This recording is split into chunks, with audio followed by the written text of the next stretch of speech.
I'm very happy to be introducing Annie Ashmore today. I've actually become very good friends with the whole Ashmore family in the last 5-6 years, I'd say. And the parents were both co-workers of mine 20 years ago, and they were friends then, but I've gotten to really know them the last 5 years. And their two wonderful children, Annie and Tommy, and they're all wonderful. And Brad's mother's wonderful. It's a wonderful family. And so anyway, I'm thrilled that Annie's here today, and she's become very involved in a wonderful cause. So let me just read the summary here that was in the newsletter to give you a background on what the topic will be today. So the topic is Invisible Children, which is an organization dedicated to ending and helping people recover from the extreme damage caused by the Lord's Resistance Army, otherwise known as the LRA. Led by Joseph Kony, the LRA has operated in Uganda and neighboring countries since 1986. Kony has been accused by government entities of ordering the abduction of children to become child sex slaves and child soldiers. An estimated 66,000 children have become soldiers. He was indicted for war crimes and crimes against humanity by the International Criminal Court in 2005, but has evaded capture. Annie Ashmore, a freshman in college who led her high school's Invisible Children group for several years, will discuss the inspiring work of the many young people who volunteer for the Invisible Children group. So please give Annie Ashmore a warm welcome.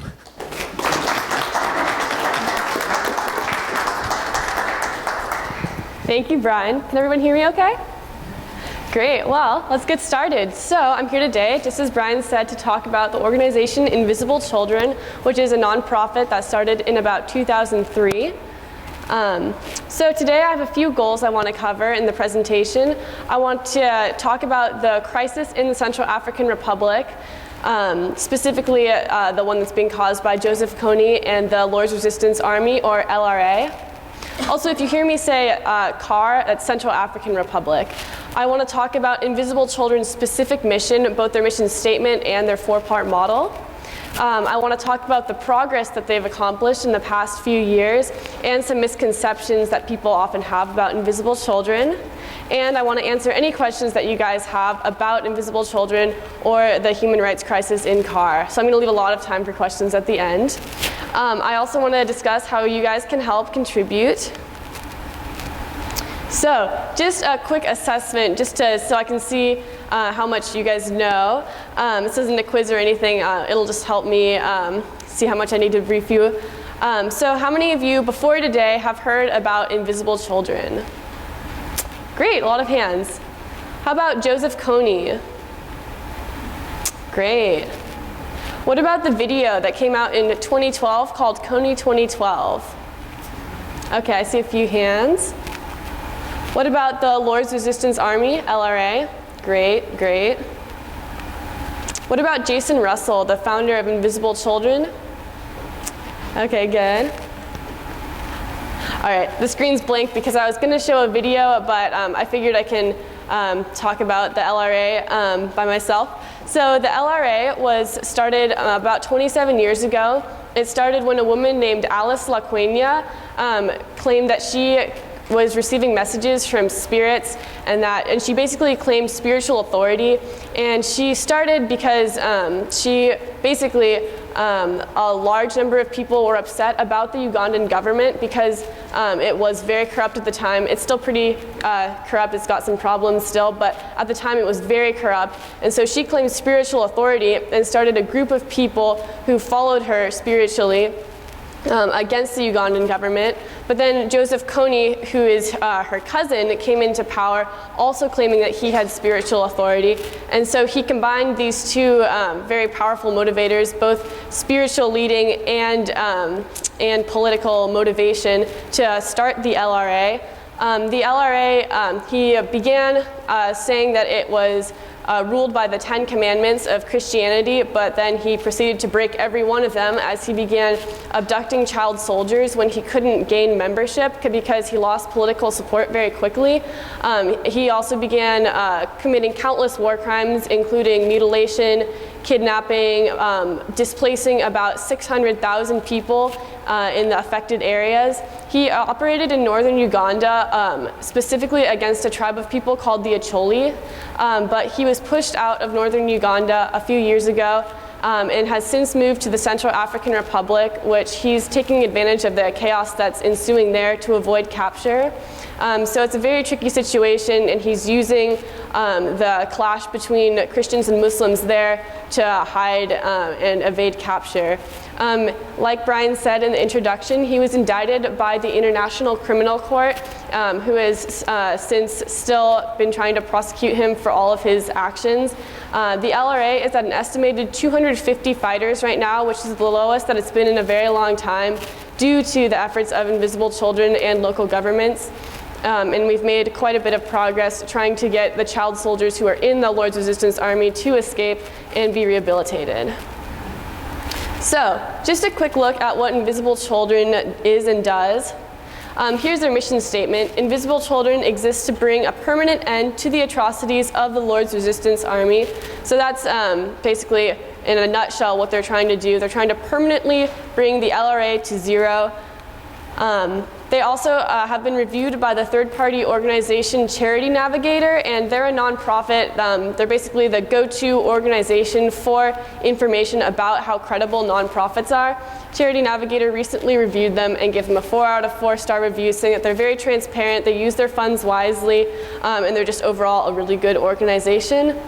81% of donations go directly to their programs, both here and in the Central African Republic and Uganda. And on the ground in Uganda, many of the programs are run by Ugandans. So instead of, I think a lot of times it's very easy for American nonprofits to go with a solution to another country and impose that solution when it might not be the best. But Invisible Children works with a lot of people on the ground to ensure these are people that who have grown up in the conflict, who understand it and have solutions to stop it. So Invisible Children works directly with those people to bring permanent solutions. And the US programs are uniquely run largely by millennials, which this is the first nonprofit that's really had a large millennial audience. Many millennials, such as myself, have been very involved, and it's largely run by people our age, but of course anyone is welcome. So I want to talk for a little bit about Invisible Children's 4-part model. So this includes 2 parts that are in America and 2 parts that are in Uganda. So the first 2 that are largely in America and other places around the world are media and mobilization. So media is all about documenting what's happening in Uganda and the Central African Republic, documenting the atrocities that are being committed there, and sharing them with widespread audiences. So Invisible Children makes many documentaries. As I mentioned earlier, one of them is Kony 2012, and they've made several more, documenting what's happening there so that people in America and other parts of the world know that that's happening. The reason the organization is called Invisible Children is because Kony was active in northern Uganda for many, many years, and his atrocities were not brought up or addressed by the international community until Invisible Children made an effort to make them known. And so the children who are being captured there were often called Invisible Children because their problems were not discussed. So documenting and sharing with the world is a very important part of Invisible Children's mission. They also work on mobilization with awareness campaigns. So a couple of them are 25, The Rescue, Cover the Night, and Move DC. And these are all programs that Invisible Children has done to raise awareness about the cause, about their cause, and about the crisis in CAR. So just for example, 25 was an International Day of Silence where people took a vow of silence to raise awareness about what was happening there, just bringing it to the attention of more people. Cover the Night was a unique event.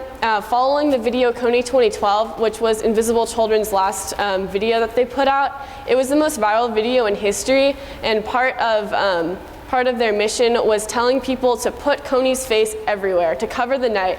And so they had these big posters of Kony's face that said Kony 2012 on them, and people put them throughout cities. We had some in downtown Mountain View, high schools, places all over the world, so that people could see his face and learn more about him. And that's when Kony's name started to become discussed a lot more.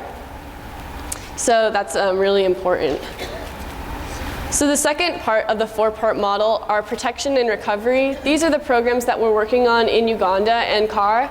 So protection is working to make sure that people in the Lord's Resistance Army have an active way to escape, and working with civilians who are in Uganda and the Central African Republic to prevent future traumas from happening. So I'll talk about this more in a little bit, but it's basically working with people who want to escape or have escaped to make sure that they're okay and that they can escape. And recovery is making sure that the people who have escaped can get safely rehabilitated, because of course they're very traumatized once they've come out of the LRA. They've been brainwashed, but they've managed to escape, and they need to get educated and rehabilitated.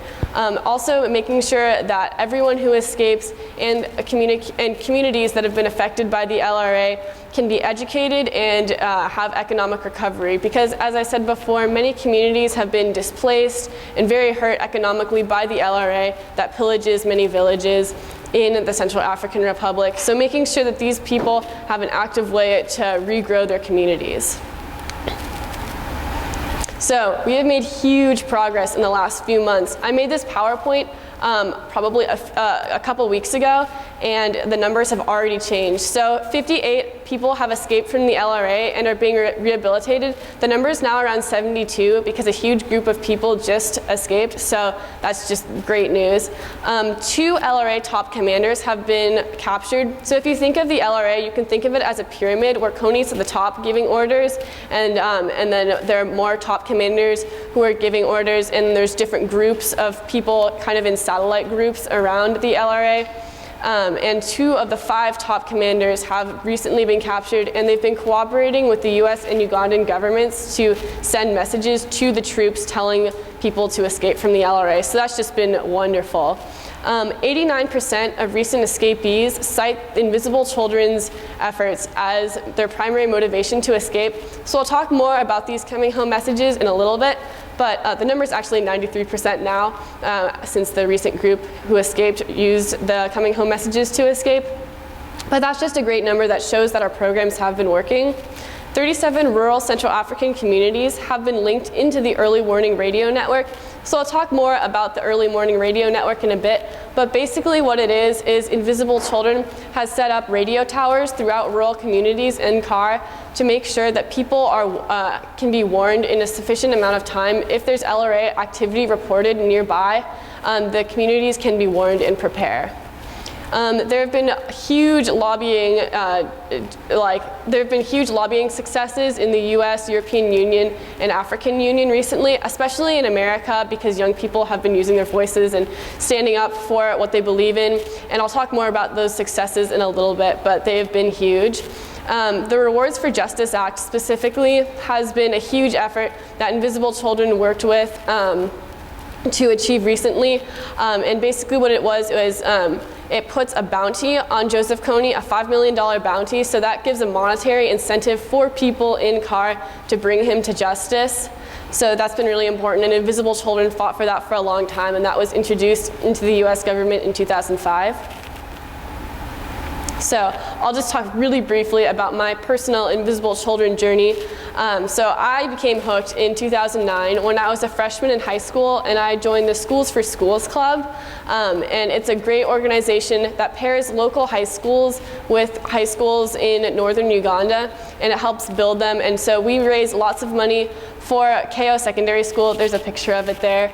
We raised money for KO Secondary School, which is in northern Uganda. And so I think that was a great way for us to identify with people there, and it helped rehabilitate a lot of people. And I got so hooked because I watched one of Invisible Children's documentaries called The Rough Cut, which is their first video that they made. Invisible Children was founded by 3 high schoolers who, or I guess they were in college at that point. They were in college and they traveled to northern Uganda, and originally they were going to document a different human rights crisis that was happening, but their truck got diverted because a truck in front of them was blown up by the Lord's Resistance Army, and that's where they found their story. And so it's amazing to see, I could identify with the people who went so much because they were so innocent before. They had no idea this was happening, and then once they went, just that transformation that happened when they saw the children there who had been, at that point, the children in northern Uganda had to commute from their houses to abandoned bus parks every night to avoid capture by the LRA. And it was pretty eye-opening for me to see. The Rough Cut was a huge influence in my journey to Invisible Children.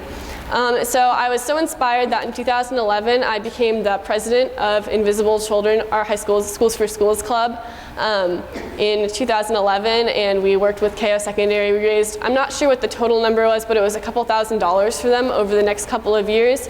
And then the summer before my freshman year at UC Davis, I started the UC Davis Invisible Children Club, which is a growing club on campus. We have about 35 members as of today, which is very exciting for me. So another video that I'm not going to share because there's really small subtitles, but so I'm just going to talk really briefly about the current projects that Invisible Children is working on. So the first one is the strategic flyer drops. So the Invisible Children prints out Defection flyers, which are about this big, and they're compostable, and they basically have messages from people who have recently escaped telling child soldiers to come home and giving them escape instructions. And on the back of the flyer they have a map designating a safe community where people can escape to, and they've been very influential in aiding the escape of many child soldiers, and they're distributed in areas that have been affected by the LRA or places where they believe that the LRA is operating. An example that they talk about in the video is Garamba National Park, which is a national park where lots of elephants live, and the LRA poaches the elephants and sells their ivory for money so that they can keep operating. And so many flyers have been dropped there and have aided the escape of many people. Many people who escaped from the LRA come out of the bush, which is the term for where the LRA operates. They come out of the bush with a flyer over their head saying, "I want to escape, I'm done."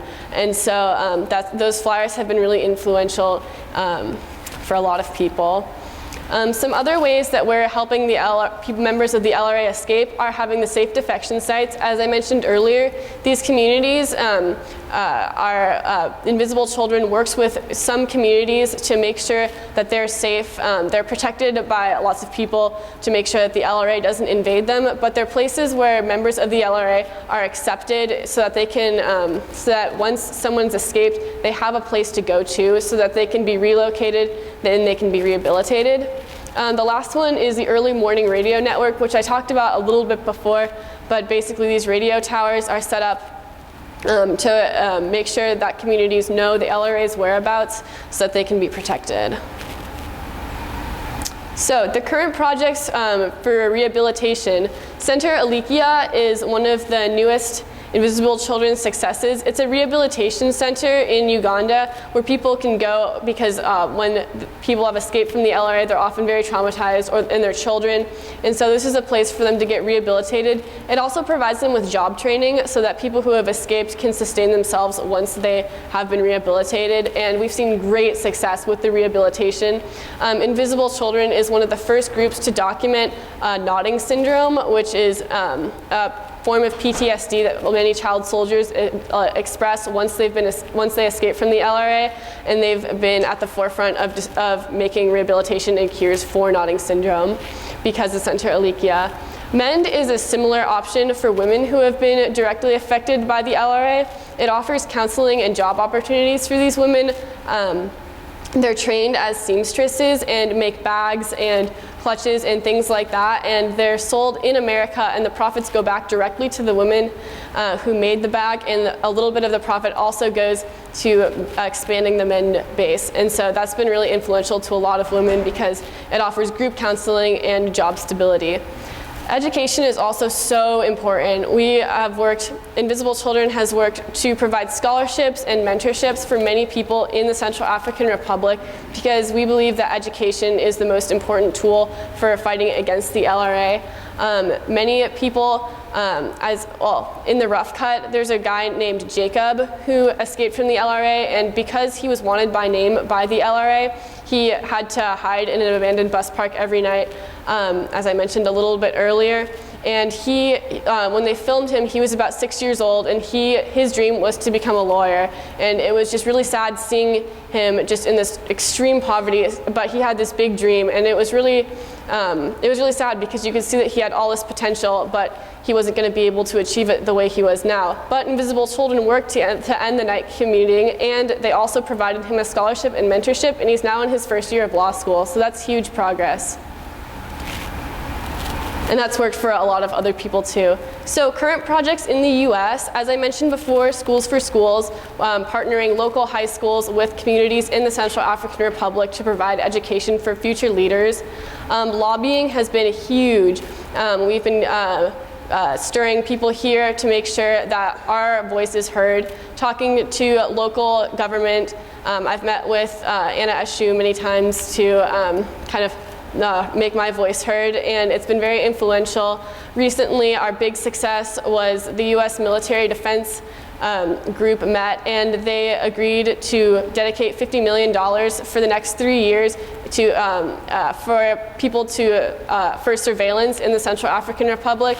So military groups from the U.S. would work in the Central African Republic, just surveying the areas and finding the LRA's whereabouts to help pinpoint them. They wouldn't have guns or anything, they're just for surveillance.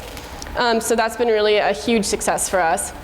Fourth Estate is a leadership conference in the United States that takes place at UCLA. It's open to anyone in the world, and it's a pretty amazing conference. It's in its third year now, and it seeks to empower young leaders and young activists to help maximize their potential. The picture of the guy breakdancing is from it, and it's just an amazing experience. I went a couple years ago, and it really helped me kind of develop my potential as an activist. Zero LRA, I'll talk about more in detail, is the Invisible Children's new fundraising campaign. It began in mid-August, and it helps individual fundraisers who set up fundraising pages online and ask for donations, and I'm a part of the Zero LRA campaign, which ends on the 31st of December. I've raised about $2,000 so far just asking for donations, and it's been a really crazy experience for me. But it's been great. We've raised about $3 million since August. So I want to talk about, finally, some myths about Invisible Children and the LRA. One of the big myths is that not enough Invisible Children donations go directly to aid. After the Kony 2012 video came out, a lot of people were concerned that Invisible Children was only spending money on making their videos and not directly helping the needy. But as you can see by the figures, it cost about $100,000 to make the Kony 2012 video, and it raised about $13 million. So that's pretty amazing return on investment. Another myth is that Joseph Kony is dead. And as you can see below, so many governments have denounced that myth. I don't really know what started that myth, but a bunch of groups have confirmed that he still is alive and that the LRA is still operating. But even if he were dead, the LRA is still causing so much damage and still needs to be stopped. Has anyone else heard any myths that I can help dispel about Invisible Children or the Central African Republic? No? Okay. So now I want to talk a little bit about how to get involved. So joining a local Invisible Children chapter can be huge. That's how I got involved, and that's how many people I know have gotten involved in the cause. There are many local ones in high schools and churches, but it's also really easy to start one too. Invisible Children makes it very easy. Online there's a program called Invisible Children Citizen, and it's just for lobbying and politics in the United States. So that's meeting with your local government representatives to make sure that your voice is being heard.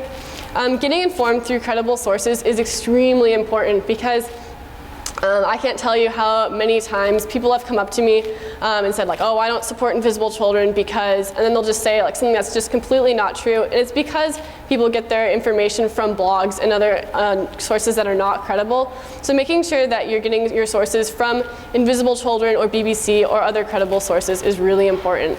It's the best way to promote any organization is just being educated about it. Finally, there's my fundraising page that I'm putting a plug for. My fundraising campaign ends in a couple of days, so any donations would be very appreciated. I have a donation basket over there with more information about where your money is going, so that any donations are very appreciated. And now I'd like to take this opportunity to answer any questions you might have. Yes. Oh. Okay, just a sec.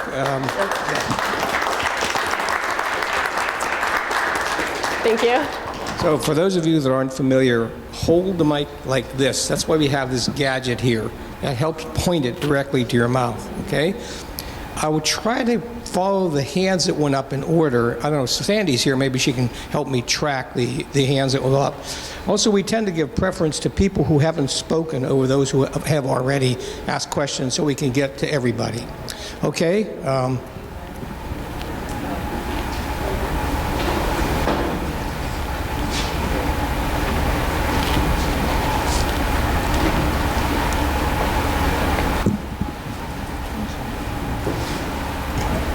One of the things that I feel is very sad is that there are invisible children right here in this country, in this town. I was a special ed teacher, and so many of the children I was dealing with came from families that abused them terribly. And until we found where they were and how to help them, we got them out of their homes or in medical care. But you have to have somebody who's willing to stand up and say that this is a problem and it's not going to continue. Mm-hmm. Thank you. Yeah, that's very important. I'm also involved in Best Buddies, which pairs students with developmentally disabled children, so I've experienced that too. Thank you for that. I'm going to give it to this person over here because I don't think he was one of the first, but if you raised your hand before, raise it again. I just wanted to comment to remind people with regard to the International Criminal Court, there's 122 nations, I think, are supporting that court, ratified the statute. The U.S. is not one of them. The U.S. has not ratified the statute.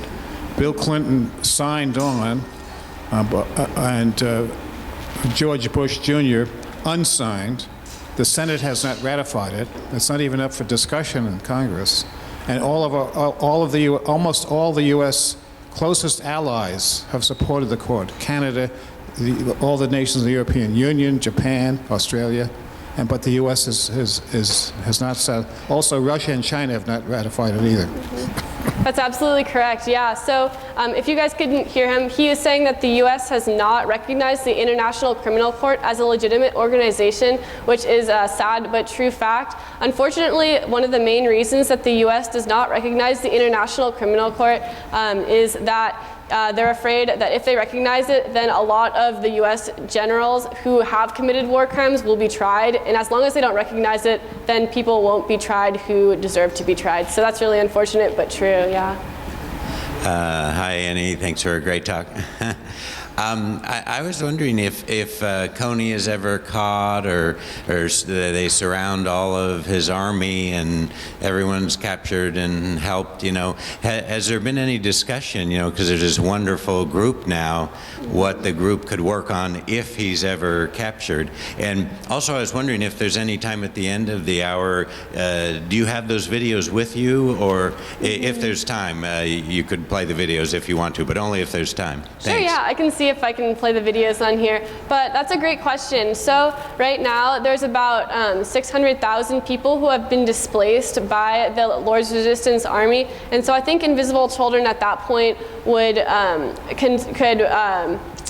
could make their efforts towards making these people find their way home, and also economically rehabilitating groups that have been affected by the LRA. Hello. Hi.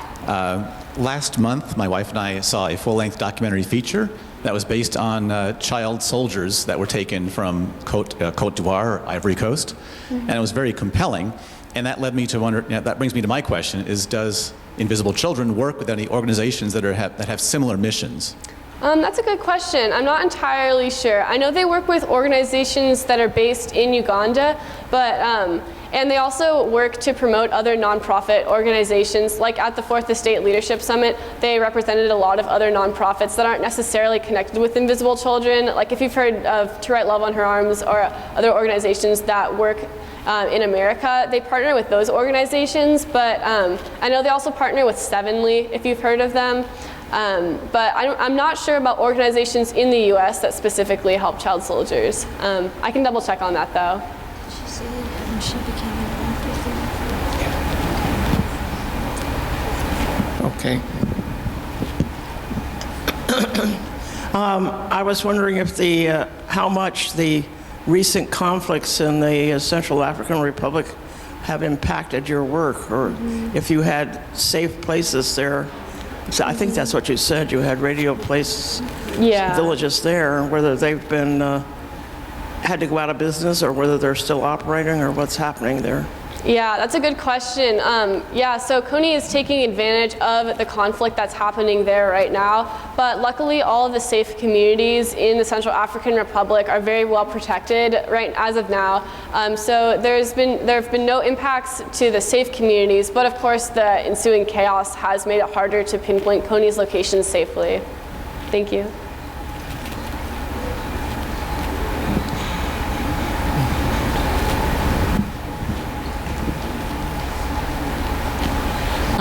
I'm just wondering what those child soldiers are being recruited for. Who are they fighting against? So that's a really good question, and it's got a sort of complicated answer. But at first, Kony wanted an army full of actual recruits to fight against the Ugandan government. But his mission slowly started to change when no one would support him. So he started abducting child soldiers to fight against the Ugandan government. But when he started kind of losing the resources that were required to do that, he basically became an army for hire, trying to get support from anyone he could.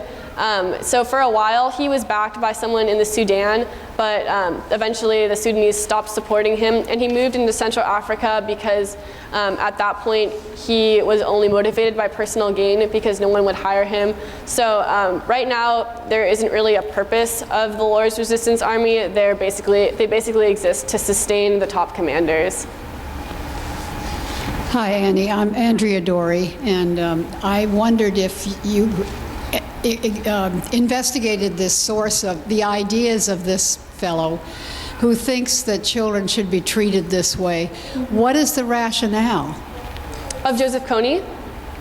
Yeah, yes. Mm-hmm. Yeah, I think that he's a very sick man, unfortunately, and I think that at this point he was doing whatever he could to sustain himself. I think it's very important that we see him as a human and not just as some sort of monster abstraction. So Invisible Children makes sure to emphasize that he is a person and he's just very sick, and that he will be tried fairly for his crimes. Does anybody else have any questions?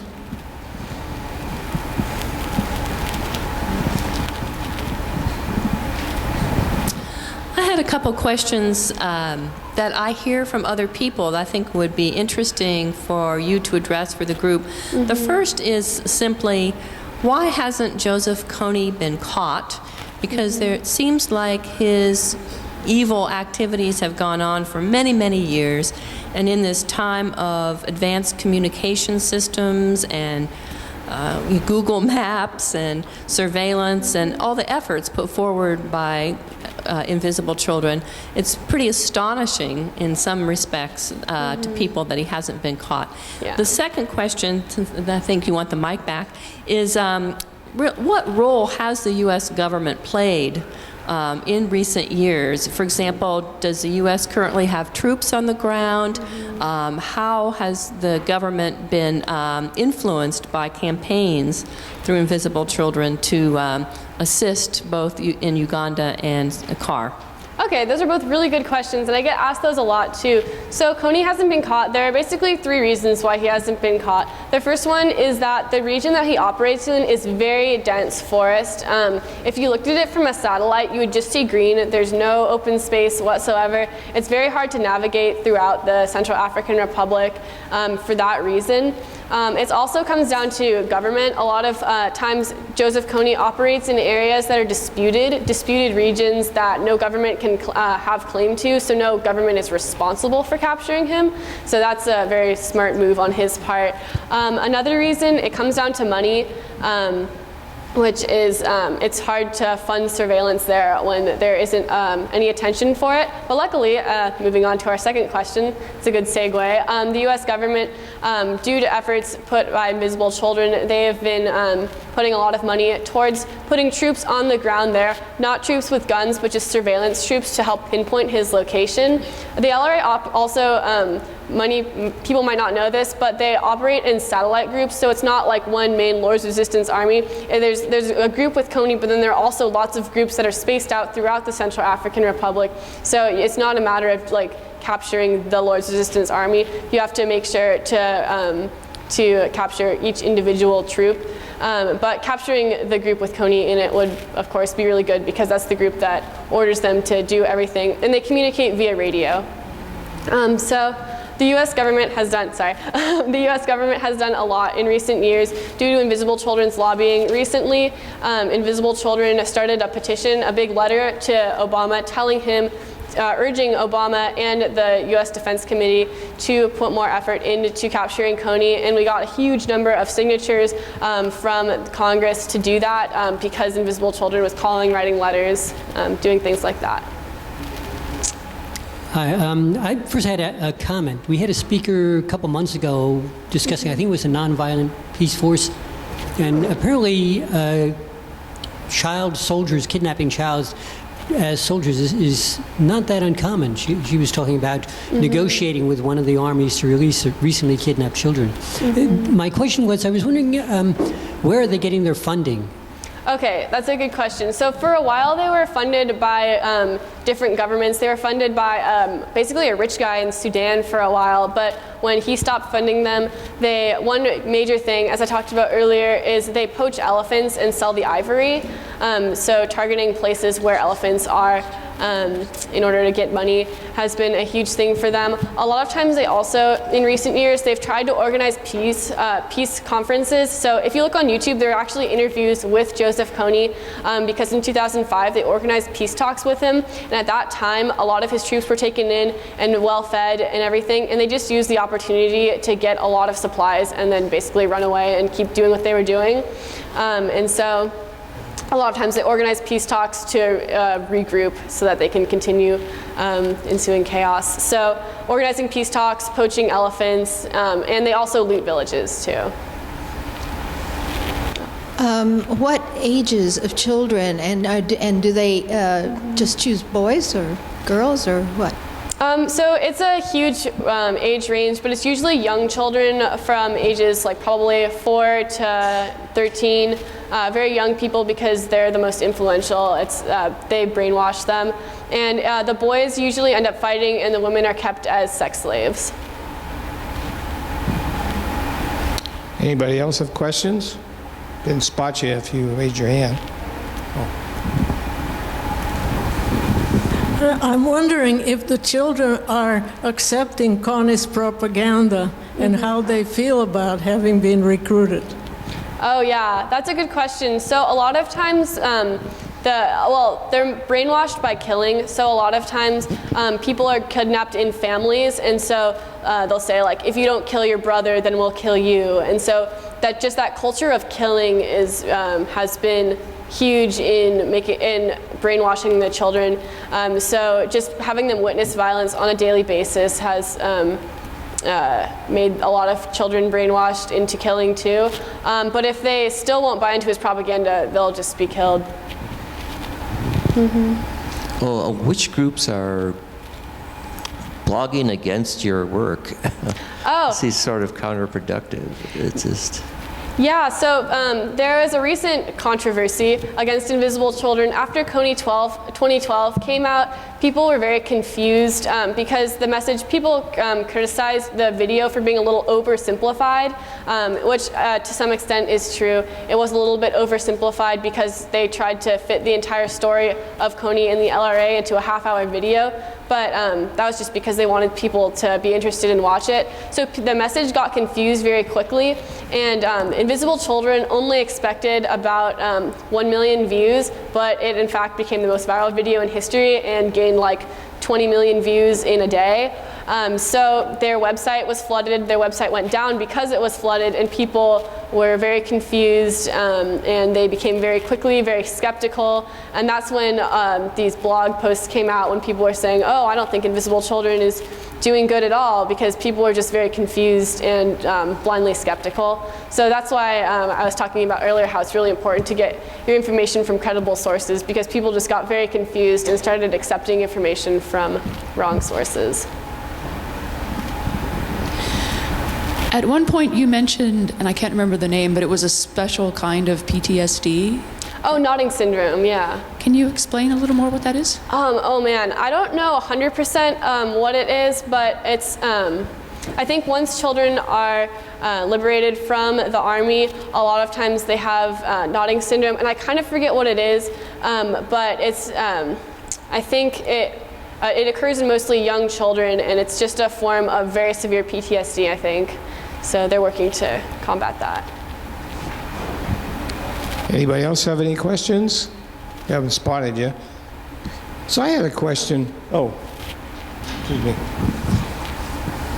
I'm sorry that I have to leave early, but I want to ask you, to whom do we write the checks? Oh, great question. You can make your checks out to Invisible Children. Thank you. Great.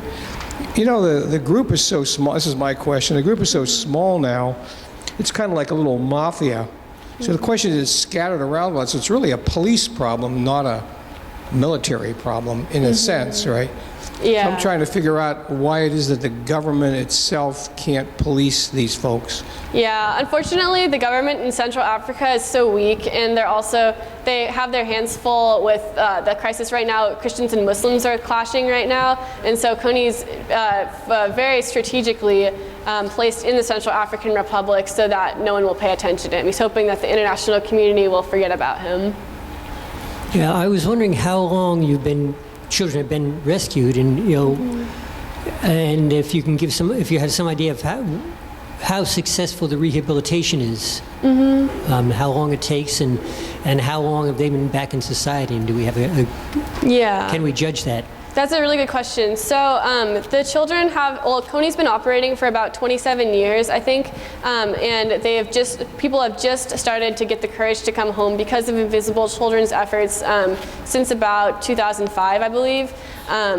And they've been rehabilitated at Center Ilikia. Center Ilikia has been open for less than a year, and a lot of children have already started to come home. One of the videos I wanted to show was the reintegration story of a boy named Michael, who came out of the bush after, I forget how many years, but he was successfully rehabilitated and reintegrated into his community in less than 6 months. So they've had extreme success. I'm not sure what the percentage is, but I think a lot of people have started to come home already. Hi.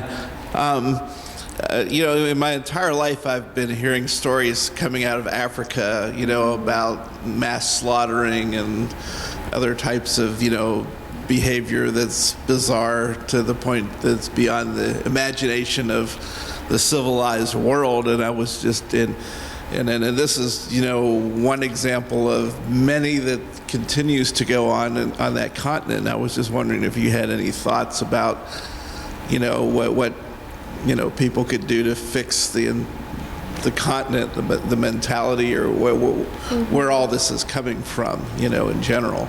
Yeah, definitely. I think a lot of it stems from the Scramble for Africa. Of course, we can't attribute all of the problems to the Scramble for Africa, but a lot of it is tribes or religions that are clashing, and it's really hard to address them all at once because a lot of the problems are you have to deal with them on a case-by-case basis. The Lord's Resistance Army is a good example because of just the fact that it's a unique crisis, because it's a specific number of members that when it loses all of its members, it basically just ends. So I think that all the problems are very unique, and it's hard to devise one solution for them. But I think what Invisible Children's been doing, and I think can be applied to a lot of other problems that are happening there, is working with people on the ground instead of coming up with solutions in America and hoping that they'll work there. Instead of that, working with people on the ground in these areas to develop permanent solutions. I think permanency is really important, making sure that we can develop solutions that will last them a long time, both economic and I think education is also really important.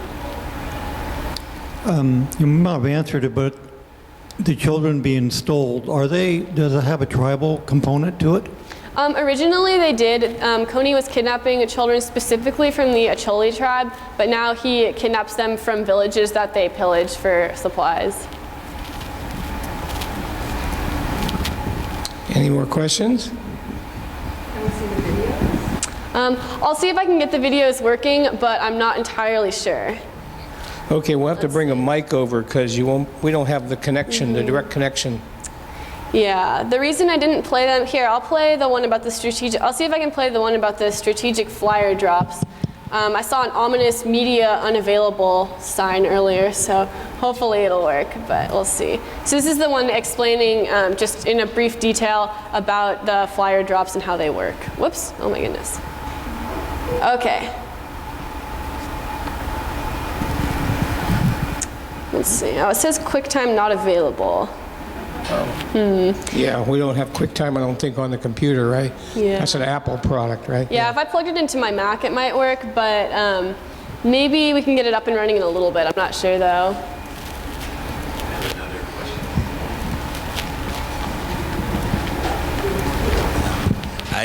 I was just wondering, what about boys and girls from 13 to 20 or 25? Does he not want children that old, or? I think often he tries to capture kids when they're young because he can brainwash them easier. But I mean, I think if the opportunity comes along,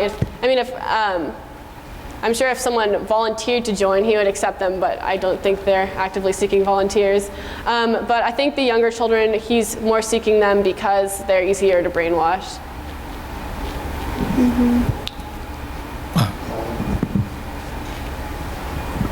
So anything that we can't see here, I'm happy to go put on the website. If you want to send me the links, I'll post anything that you want. Sure, yeah, I have 3 videos then, yeah. The next couple days, take a look. Thank you. Any more questions? We have about 10 more minutes.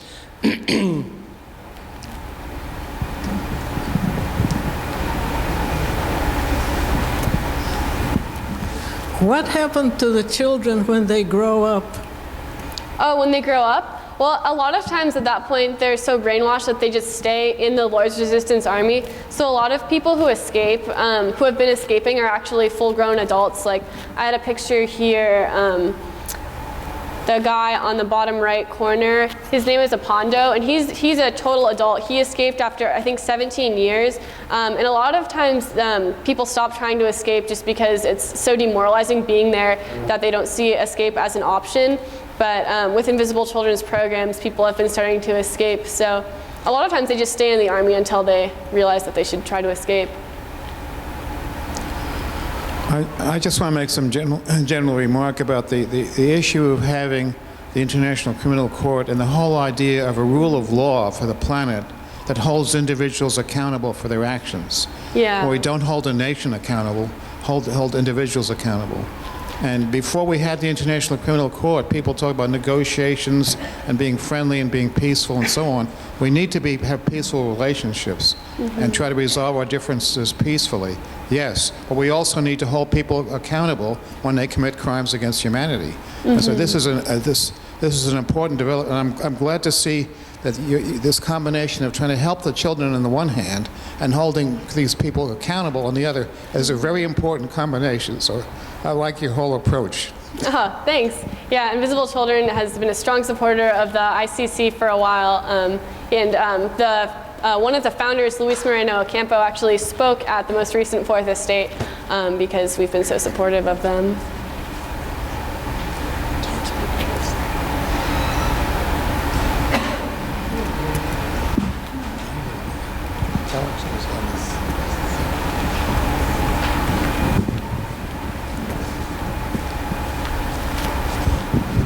Yeah, I think you said they kidnap children between the ages of 4 and 13. I'm not sure what the specific ages are, but roughly, yeah. Okay, I was curious about you say the girls become sex slaves. I was wondering if is there a different lower age for girls, or are they actually having sex with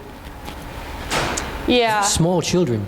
Yeah, so I think I think it's roughly the same age, and they're kept as wives for the top commanders, and they're basically assigned to a specific person to be their wife, and they have several wives. One of Kony's wives actually recently escaped. I can send that video out too.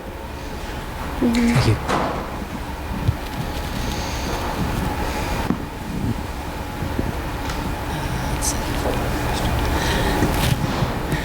Sorry, I temporarily forgot my question. I think one of the interesting things to me about the Invisible Children organization is how it's not your parents' type of activism, and the means that Invisible Children is using to spread their message, I think, is quite modern and quite innovative. There have been, Annie mentioned the YouTube videos, in particular that went viral. So you might want to talk a little bit about how you see this organization using novel and innovative techniques to spread its message, and how the founders of Invisible Children have been highly successful in spreading their message through these means.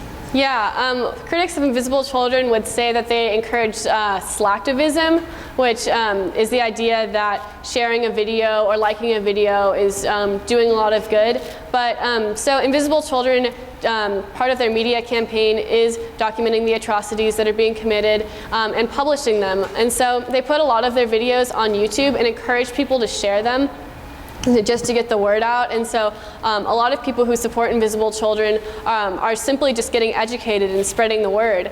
And so I think that's a really important new development. And then I think if you watch the video and decide that you want to get more involved, there are many options that Invisible Children provides. So I think that twofold approach of spreading the word through videos and also providing ways that people can help. You may have already answered this and I missed it, but how long has Invisible Children been in operation, and how big an operation is it? So Invisible Children was founded in 2003 when a group of 3 high schoolers went to northern Uganda to document the atrocities. And I'm not sure how big their staff is, but they're comprised mostly of long-term staff and interns who and there are all these different labels for everything, but they have a main headquarters in San Diego, and that's basically where all the United States work is done, and then they also have headquarters in Uganda. Okay, I didn't see anybody else's hand go up. We have about 5 more minutes. Anybody have any other questions? Looks like we've done question to group out. Alex?